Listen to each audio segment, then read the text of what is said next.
Hey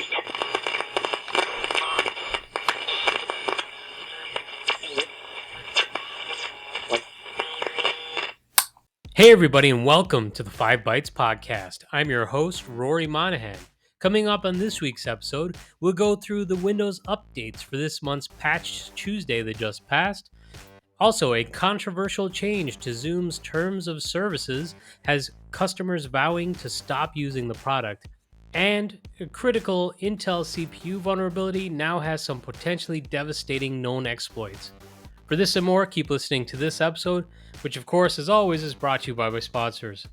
And that includes Network's Policy Pack, where you use Group Policy, Policy Pack Cloud, or MDM to remove local admin rights, manage and lock down applications, Java, browsers, and mitigate ransomware, plus more. And also brought to you by Numescent, the inventors of the first and only cloud-native container management platform for Windows desktops. And also brought to you by ControlUp, end-to-end digital experience management for the work from anywhere era. ControlUp. Happy users, happy IT. If you enjoy the show each week, you have these awesome sponsors to thank. And now for some news. It was a roller coaster week for Zoom customers as the alarm was raised by many to a change made to the Zoom terms of service, which included lines about Zoom's rights to compile and utilize service-generated data, which is any telemetry data, product usage data, diagnostic data, and similar content are data that Zoom collects in connection with users' use of their services or software. The updated terms also stated that all rights to service-generated data are retained solely by Zoom. This extends to Zoom's rights to modify, distribute, process, share, maintain, and store such data for any purpose to the extent and in the manner permitted under applicable law. StackDiary.com reported their terms pertained to data for feeding artificial intelligence and machine learning, with Section 10.4 of the terms also stating Zoom has secured a perpetual, worldwide, non-exclusive, royalty-free, sub-licensable, and transferable license to redistribute, publish, access, use, store, transmit, review, disclose, preserve, extract, modify, reproduce, share, use twice, display, copy, distribute, translate, transcribe, create derivative works, and process customer content. So they're really covering a very broad base in legalese speak, at least. And this ignited a whole lot of blowback on Zoom, with customers claiming they would stop using the product immediately. Zoom tried to quickly calm people's fears. Aparna Barwa, who's COO at Zoom, stated, quote, "To clarify, Zoom customers decide whether to enable generative AI features and separately whether to share customer content with Zoom for product improvement purposes. Also, Zoom participants receive an in-meeting notice or a chat compose pop-up when these features are enabled through their UI. And they will definitely know their data may be used for product improvement purposes," end quote. And further to this, on Tuesday of this week, they updated the terms once more with an additional line stating, quote, "For AI, we do not use audio, video, or chat content for training our models without customer consent," end quote. Now, legal experts were quickly there to slap this back down. Plus, those in the tech community also took exception and are continuing to raise the alarm despite these updated terms and attempts from Zoom to take the sting out of the tail here, with attorney Sean Hogle claiming that Zoom were trying to pull a fast one with these revised terms. So certainly a huge cause for concern, particularly since so many people rushed out and subscribed to Zoom at the beginning of the pandemic. Like, there are a lot of different fields where Zoom is continued to be used, and some that are very sensitive, such as like a therapy business.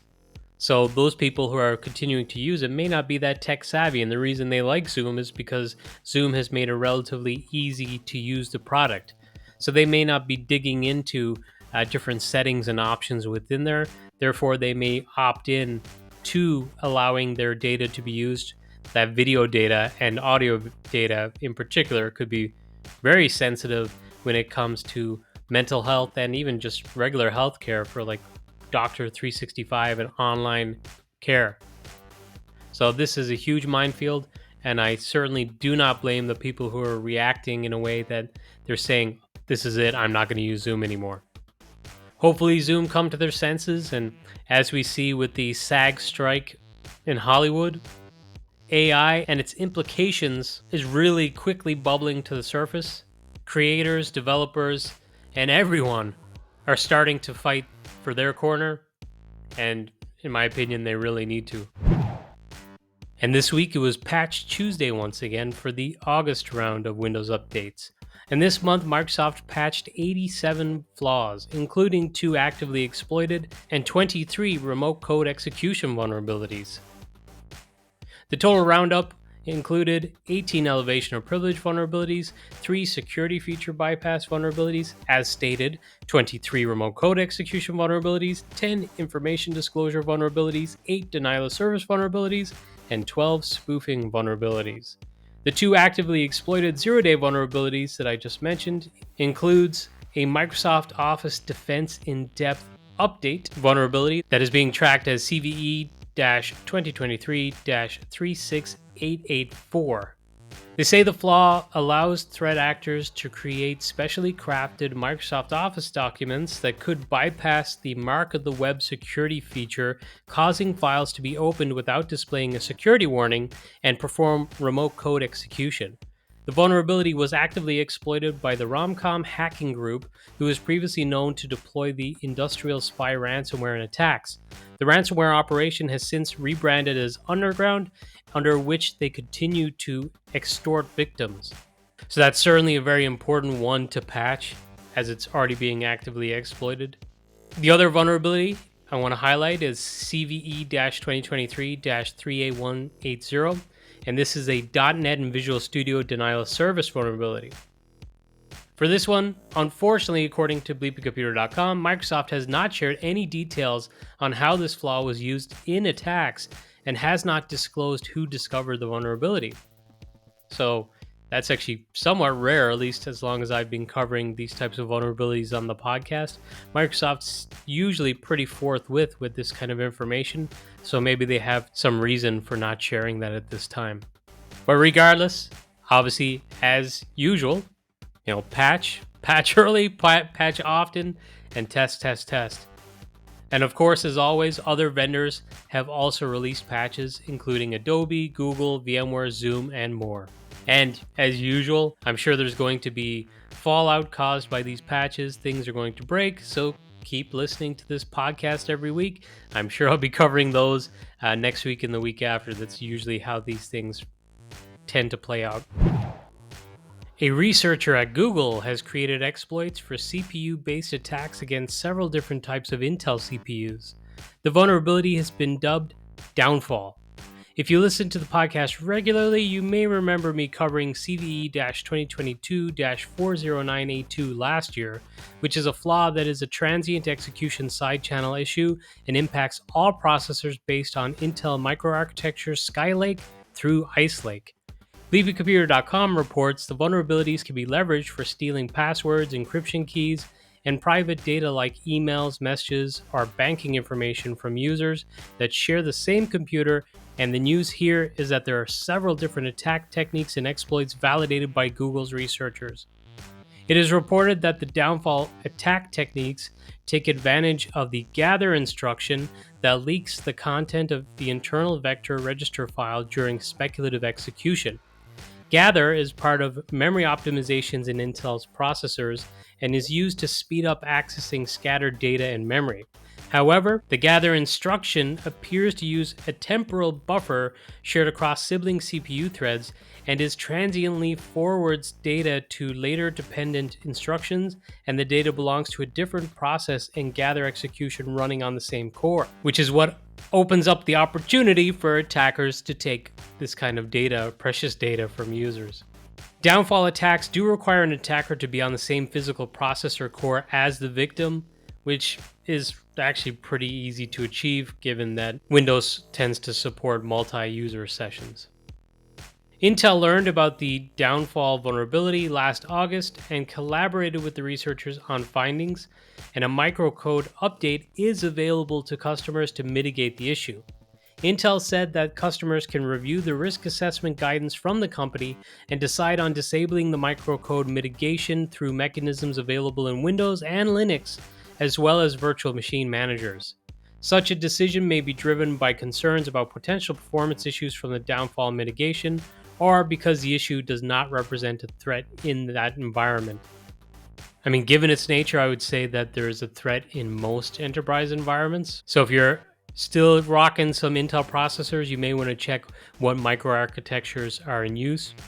And if you haven't yet, you may want to implement those microcode updates, as it seems like there's known techniques out there for extracting this type of data, leveraging this vulnerability.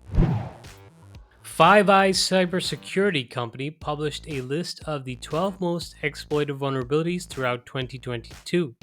About half of the list is made up of remote code execution vulnerabilities, including Log4Shell, which was interesting to me because when I first covered that vulnerability, it was expected to blow up very quickly, but it didn't really. Everyone quickly ran to update their code, which was good, and maybe it helped mitigate some of the potential disaster. And it took a few weeks to get reports of larger scale attacks leveraging the vulnerability. I was of the impression that it didn't end up being a mass exploited vulnerability as expected, but it has made this list, so it must have still been pretty significant, albeit perhaps not as devastating as first speculated at the time. Perhaps not surprising, products like FortiOS, FortiProxy, F5's Big IP, Microsoft Exchange Server, and VMware Workspace ONE all made the list for vulnerabilities in 2022, being some of the most exploited. Microsoft's Visual Studio Code, code editor, and development environment contains a flaw that allows malicious extensions to retrieve authentication tokens stored in Windows, Linux, and macOS credential managers.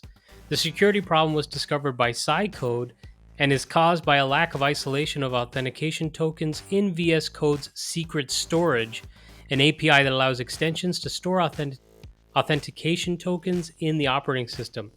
This is done using Keytar, VS Code's wrapper for communication with the Windows Credential Manager on Windows, Keychain on macOS, and Keyring on Linux. And this vulnerability means that any extension running in VS Code, even malicious ones, can gain access to the secret storage and abuse Keytar to retrieve any stored tokens. Code told BleepingComputer.com that they disclosed the problem to Microsoft 2 months ago, even demonstrating their proof of concept extension and its ability to steal stored extension tokens. Regardless, Microsoft engineers didn't see this as a security concern and decided to maintain the existing design of VS Code secret storage management framework. So that does not sound too good, does it? I mean, being able to tap into authentication tokens could hand attackers a whole lot of power and access. So it would be best if this was addressed.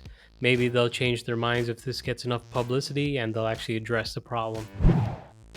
Google have changed the Google Chrome security update schedule from bi-weekly to weekly to address the growing patch gap problem that allows threat actors extra time to exploit published end-day and zero-day flaws. The new schedule will start with Google Chrome version 1.16, which was released this week. So this is actually pretty timely because just a couple of months ago, I did a session at the Cloud Paging User Group covering my solution for automatically grabbing the latest version of applications as vendors make them available and deploy those patches as application containers using Cloud Pager. But yeah, it's timely because in my presentation, I was using Google Chrome as an example of an application with frequent updates. And at the time, Google, I think in 2021, had moved to an update cadence of a major update every 4 weeks instead of every 6 weeks as it previously was, and minor updates every 2 to 3 weeks. But the reality is, since I was running my script every night, I could see that Google was actually staging new versions, at least for download, rather than, forcing as an automatic update on the client side, but at least staging a new version of like the enterprise MSI almost every night over the course of a couple of weeks. So I thought that was pretty interesting. And I think it's no surprise that they are moving to a more frequent update cadence again, because just look at what's happening. Last year the average was 7 days. So it took 7 days typically for an exploit to happen of a publicly disclosed critical vulnerability. And we just saw with the Ivanti and Citrix vulnerabilities that I covered in previous episodes just over the last month that exploits occurred within just like 2 days of those vulnerabilities being disclosed. Unfortunately, the conditions are such that these more frequent updates just have to happen, so I think it's a good move by Google. Intel appeared to be set to join the likes of AMD and Nvidia by collecting telemetry data via their GPU drivers. WindowsCentral.com reports the latest Intel Arc GPU beta driver is the first release that allows for telemetry collection. Intel's new service is on by default, but you can opt out of it. They have also provided a lot of detail for customers about the type of data that they are collecting and why. Rebecca Spear from WindowsCentral.com took the angle that Intel has been refreshing in their transparency and by providing a straightforward opt-out option. But yeah, I think most people would respond to this like, oh, just another example of them trying to profiteer off our data. Privacy is dead. Ars Technica and Mac Rumors are reporting that Apple has bought up all of TSMC's 3nm manufacturing capacity in the short term. And the information reports that TSMC's 3nm technology will be exclusive to Apple for roughly a year before there will be capacity to allow any other companies to use it. TSMC currently makes most of the high-performance CPUs, GPUs, and SoCs for most of the world's biggest chip companies, including NVIDIA, AMD, and Qualcomm. So it'll be interesting to see if this production commitment by this company that provides chips to these large manufacturers will result in supply shortages for others, giving Apple a competitive advantage and potentially rising the price for at least their competitors and possibly the competitors and Apple. I mean, when everyone else raises their prices because the demand is higher than supply, then Apple may feel vindicated in upping their price too. Ultimately, this does not sound like it's going to be good for customers. Pingcastle have released version 3.1 of the product. They've added to the reports lapse last change dates for exported computers, a password distribution chart in the consolidation report, and made a whole lot of fixes and rule changes. And that's available for download now, so if you're using that for your AD auditing and reporting, you may want to get to version 3.1. More sad news in the tech world, as it was announced Bram Mouliner, who is the creator of Vim text editor, has passed away. I think if you've worked in IT for more than a quick minute, you've likely used Vim at some point. So definitely a big loss to the industry and to open source. Rest in peace. WeWork, who's a company that owns a whole lot of office real estate and sell hot desks and co-working spaces and that sort of thing, are warning that there's a substantial doubt about their ability to stay in business over the next year because of their financial losses and their need for cash, among other factors. WeWork said it's facing high member turnover rates. It said it plans to negotiate more favorable lease terms, control spending, and seek additional capital by issuing debt, stock, or selling assets. So this is an interesting one because you would think that maybe WeWork, co-working spaces, that type of thing may have become popularized with people who have 100% remote work, but it also seems like 100% remote work has not really been the reality as pandemic restrictions have eased. It seems like most companies are doing a hybrid scenario. So I'm sure people don't want to work from the office 3 days a week and then work from like a WeWork space 2 days a week. It only really makes sense for those who maybe work 100% from home, who may want to work somewhere for 2 or 3 days a week for a change of scenery and just to get out of the house. So, I mean, there could be different factors at play for that member turnover. Obviously, a lot in the tech industry would probably have been using WeWork more than most. There has obviously been a lot of layoffs in the tech industry this year. As I stated, a lot of companies have moved to hybrid, and as I've covered on previous episodes of the podcast, there's some organizations who are eliminating remote work entirely, which would also hurt WeWork. It would be interesting to see if this is the only company in that space that may potentially go out of business soon. To wrap up the news for this week, saw an interesting story by Wired. At the Blackhat security conference that was taking place this week in Las Vegas, there was a presentation where they went through an investigation into the DeckMate product, which is the most widely used automated shuffling machine for cards used in casinos today. They ultimately found that if someone can plug a small device into a USB port on most modern versions of DeckMate, known as DeckMate 2, which they say often sits under a table next to the player's knees with USB ports exposed, that hacking device could alter the shuffler's code to fully hijack the machine and invisibly tamper with the shuffling. They found that the DeckMate 2 also has an internal camera designed to ensure that every card is present in the deck, and that they could gain access to the camera to learn the entire order of the deck in real time, sending the results from their small hacking device via Bluetooth to a nearby phone, potentially held by a partner who then could send coded signals to cheating players. For now, the IO Active researchers say they haven't yet had time to engineer a technique that would cause the deckmate to put the deck in the exact order of their choosing, although they're certain that that would also be possible. Regardless, they argue merely knowing the full card order rather than changing it offers an even more practical cheating strategy, one that's far harder to detect. The gaming company has thanked the researchers for sharing their findings, noting that they were aware of some of the issues and were already planning to fix them, while others were unknown to the company and would be fixed as part of its future product roadmap. So I thought that was really cool. And now, a weekly webinar.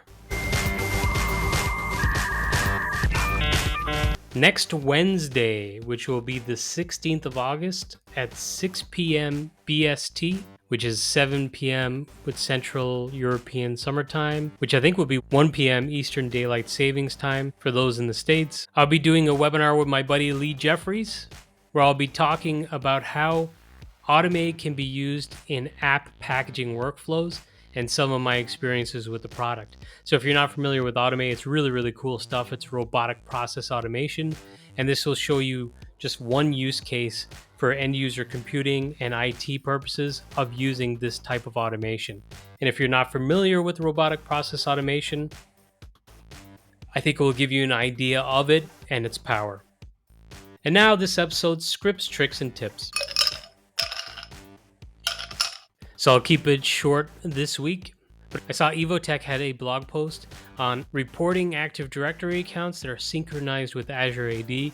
So another useful way of reporting information and perhaps ensuring compliance and functionality of your Active Directory in Azure AD. I also recently published a blog post on how application containers enhance enterprise security. So just for those who listen to this podcast, you probably have an understanding and an interest in enterprise security. So one way to deal with very common attack vectors would be to remove visibility to a lot of the popular enterprise applications, so that if users do gain access to your network and can get visibility of machines, that they may not necessarily be able to have visibility and leverage applications if they're delivered and running within a container space. So you can check out that blog post if you'd like to learn more. And as always, thank you so much for listening.